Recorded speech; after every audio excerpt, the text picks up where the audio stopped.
Aujourd'hui, je suis à peu près à 1000 euros par mois.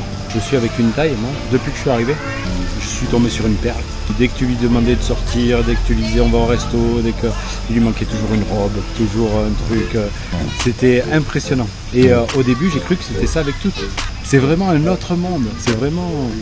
Il n'y a rien de vraiment important. Compliqué, mais sans s'énerver. C'est ce qui est agaçant d'ailleurs. Parce que quand tu vois l'autre qui reste super calme, comme s'il s'en foutait en fait. Alors toi tu commences à bouillir. Il va falloir que je retourne une fois ou deux encore en France pour régler 2-3 papiers et puis après on peut terminer. Alors moi je suis pas arrivé avec beaucoup. Là pour vivre j'ai 7000 et quelques.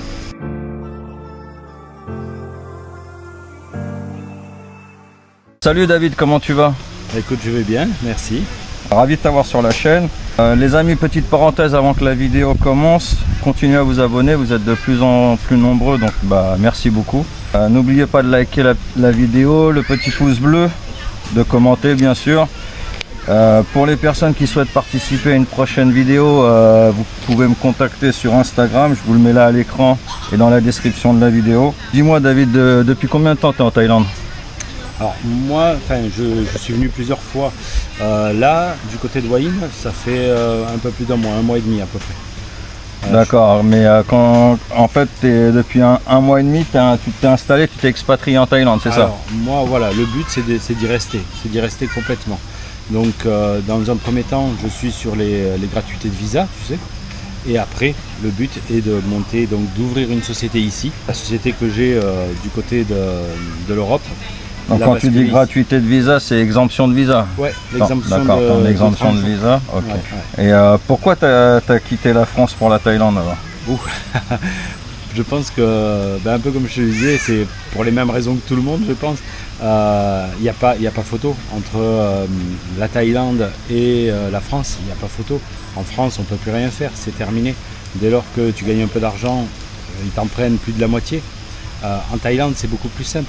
Les choses sont beaucoup plus simples. Et même ce qui n'est pas autorisé, on va dire, tu arrives quand même à trouver des moyens de passer à côté, de manière légale en plus. Enfin, de manière légale.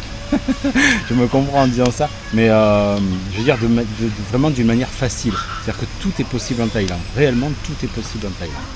Donc là, tu es venu un peu pour un petit peu voir comment que ça se passe pour ton futur business, pour voir comment c'est ça. En fait, je suis venu sur place pour prendre contact avec un avocat, pour voir un petit peu la vie aussi, parce que je connais Bangkok, mais je connaissais pas Hua Hin.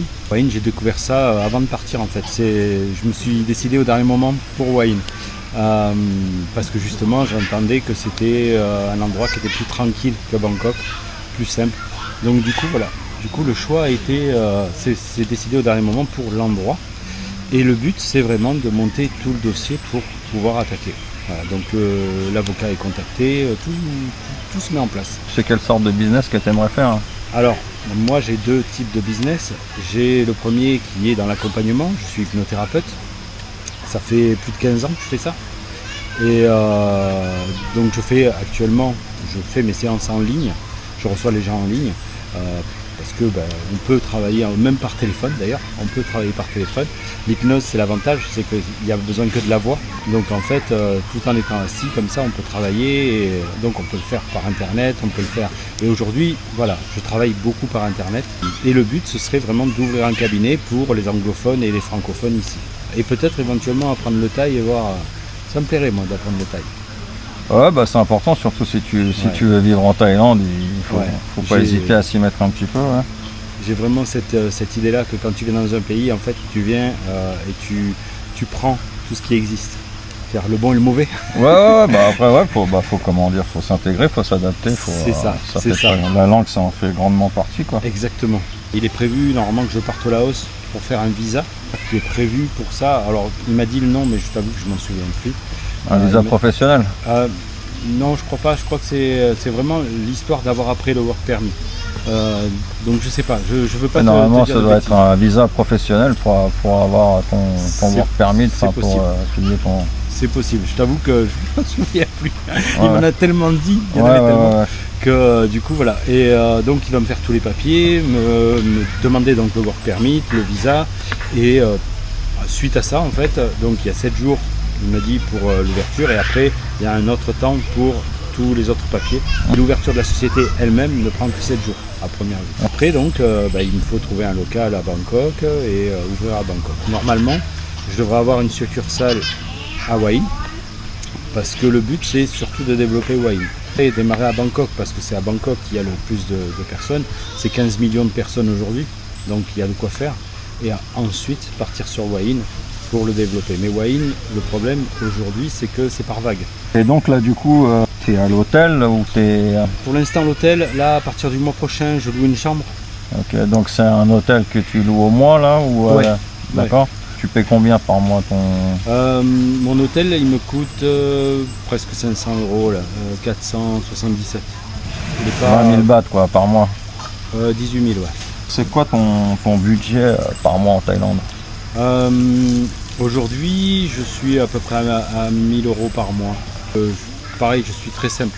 Tes relations en Thaïlande, est-ce que tu as des relations, est-ce que tu fais des rencontres amoureuses? Est-ce que tu as fait des rencontres amicales? Alors oui, j'ai fait des rencontres amicales à la fois avec des Thaïs et à la fois avec des Français.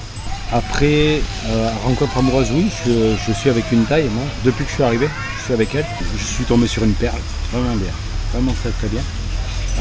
J'avais eu l'occasion quand j'étais à Bangkok d'avoir une autre femme, une première femme, mais qui, dès que tu lui demandais de sortir, dès que tu lui disais on va au resto, dès qu'il lui manquait toujours une robe, toujours un truc, c'était impressionnant. Et au début, j'ai cru que c'était ça avec toutes. Entre nous, on parlait des gens, en fait, quand ils viennent en Thaïlande, ils ont souvent, ils reviennent en fait à chaque fois. Tu penses que c'est dû à quoi? Simplement, mais rien que déjà quand tu arrives à l'aéroport, tu comprends tout. Tu arrives à l'aéroport et tu te demandes où est le stress. Déjà, le premier truc. Même le gars qui te contrôle, alors peut-être que c'est moi qui ai eu cette chance-là, hein, mais même le gars qui me contrôlait n'était pas stressé. Alors moi j'ai le sourire tout le temps, je souris tout le temps. Donc peut-être que le sourire appelle le sourire. Et du coup, c'est ça. Le gars qui me contrôlait, le douanier, avait le sourire et m'a dit allez-y.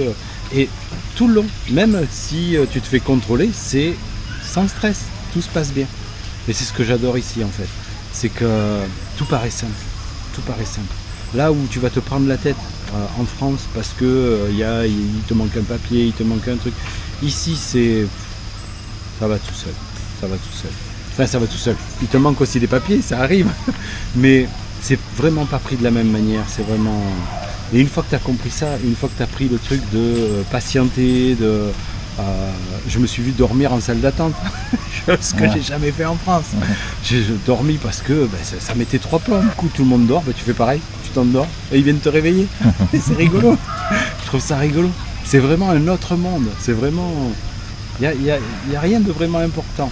Non, en fait, j'ai remarqué, alors peut-être que je me trompe, mais j'ai remarqué que les Thaïlandais ne voient pas le futur, en fait, ne regardent pas le futur. Ils regardent le jour présent. Ouais, c'est aujourd'hui, ça se passe comme ça. Voilà. Mais c'est comme ça qu'ils ne stressent pas en fait. Nous, on stresse parce que notre esprit, il est programmé pour nous faire plusieurs chemins, plusieurs possibilités. Et on va dire sur 4 possibilités, tu en as 3 qui sont mauvaises. Donc tu vas te concentrer sur les mauvaises. Et c'est pour ça qu'on stresse. Et eux ne le font pas. Eux, ils ont cette capacité qu'on n'a pas nous. Et est-ce que tu as déjà eu des problèmes en Thaïlande? Alors, oui et non. En fait, j'ai acheté une moto. En fait, les Thaïlandais aussi de ce côté-là ne se prennent pas la tête. C'est-à-dire que tu achètes la moto, mais elle est comme elle est. Voilà, s'il y a des trucs qui vont pas, c'est tant pis. Et moi, je suis arrivé un peu avec comme on fait en France. C'est-à-dire que tu achètes une moto, normalement, elle doit être clean. Donc, ça a été un peu conflictuel. La discussion a été un peu compliquée, mais sans s'énerver. C'est-à-dire que et c'est ce qui est agaçant d'ailleurs, hein. Parce que quand tu vois l'autre qui reste super calme, comme s'il s'en foutait en fait. Alors toi tu commences à bouillir, mais tu es obligé de rester calme parce que tu n'es pas dans ton pays déjà. Donc tu dois le respect, donc voilà, tu dois t'adapter à ce qu'ils sont. Donc c'est ce que j'ai fait, je me suis adapté. Puis on a réussi à trouver un arrangement. Voilà, finalement il garde la moto, il me la répare, il fait ce qu'il faut et je la récupère le 29. Donc voilà. Mais c'est le seul conflit que j'ai eu. Sinon, et du coup, alors comment ça se passe quand tu vas acheter une moto? Est-ce qu'au niveau des papiers, est-ce que c'est comme en France, il faut il faut faire une carte grise, etc. Il y a un livret. Il y a un livret qui est... en fait, il te faut un papier de vente. Et ensuite, tu as le livret de la bécane. C'est un livret avec quelques pages. Genre, tout est en thaïlandais. Moi, j'ai rien compris dedans. Et ça, tu vas le changer à l'immigration. En fait. Il y a un service à l'immigration qui le fait. Tu sais c'est combien ou Non, pas encore. Il m'a dit... Mais bon, après, il faut que je vérifie. Il m'a dit 300 bahts. Pas excessif. Et puis après, voilà. Après, je vais prendre l'assurance. J'en ai pour 4000 bahts à l'année. Ça t'assure juste pour en cas d'accident le minimum. Ça assure les autres, mais pas moi. Ouais. Mais pas de vol, c'est juste en cas de petit accident. Yeah, ouais. Okay. Ouais, si je me plante seul, c'est pour moi. Ouais, comment est-ce que tu as organisé ton expatriation avant de partir? Comment est-ce que tu as tout vendu, ce que tu avais? Comment que ça s'est passé? Ouais, alors j'ai pas tout vendu, mais j'en ai vendu une bonne partie. J'avais une maison qui a été en vente. Voilà, j'étais propriétaire en Bourgogne et d'ailleurs c'est là que j'avais mon cabinet avant. Et du coup, avant de partir, j'ai tout enlevé, tout arrêté. Tout ce qui était location, tout ce qui était véhicule. Mon véhicule est stationné chez mon frangin actuellement. Il va être vendu parce que dans un premier temps, je voulais venir voir un peu si je pouvais, s'il y avait des possibilités pour moi ici. À première vue, voilà, moi c'est décidé, j'y vais et puis donc tout ce qui est en France va être vendu totalement. Il va falloir que je retourne une fois ou deux encore en France pour régler 2-3 papiers et puis après on peut terminer. Et du coup, si c'est pas trop indiscret, est-ce que je peux savoir avec combien d'argent tu arrives en Thaïlande? Alors moi je suis pas arrivé avec beaucoup, alors hors billet d'avion, là pour vivre j'ai 7000 et quelques. J'ai vraiment pas grand chose. Mais quand je vois, comme je te dis, quand je vois comment j'arrive à vivre facilement, voilà. Tu m'as dit que tu avais acheté une moto. Qu'est-ce qu'il te faut comme permis pour pouvoir la conduire en Thaïlande? Alors, tu as besoin de la licence moto.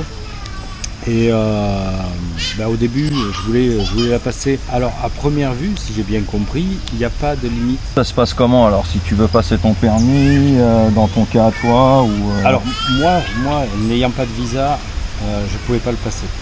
Et ça te coûte combien à peu près pour passer le permis? Ça se passe comment? Alors, je me suis renseigné rapidement. Première vue, il faut compter entre 5000 et 7000 bahts. Ah ouais, quel endroit tu recommanderais en Thaïlande?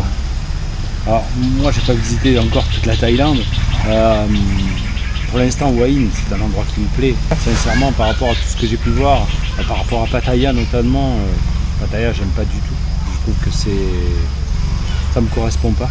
Bangkok, j'aime bien, mais comme je te disais, plus pour le business, plus pour faire la fête. Mais après, quand tu veux vivre tous les jours, Hua Hin, c'est formidable, parce que tu as beaucoup d'environnements différents tout en étant au même endroit. Et c'est ce que j'aime en fait. Et cette simplicité de tout ici. Les gens qui sont super simples, je les trouve plus simples qu'à Bangkok. Qu'est-ce que tu penses du coût de la vie en Thaïlande? Ça. Je pense qu'on peut en penser que du bien. Oh non, c'est formidable, On peut manger pour 3 fois rien. J'ai réussi à manger pour aller 150 bahts. Ah ouais, que dalle quoi, c'est... 150 bahts, ça équivaut à 3,50 €. Ouais, sur un marché, tu arrives à trouver. Après, c'est ce que j'avais déjà entendu une fois, un gars qui disait que, en fait, en Thaïlande, si tu veux dépenser 10 000 balles, tu dépenseras 10 000 balles. Et encore plus en Thaïlande. Enfin, les possibilités sont toujours proches de toi. Après, tu choisis de les prendre ou pas. Mais on ne te force pas non plus à les prendre. Merci pour tout David, c'est un plaisir de t'avoir sur la chaîne. Je vous mets le contact à David dans la description de la vidéo si vous souhaitez le contacter pour de l'hypnose, c'est ça? Ouais.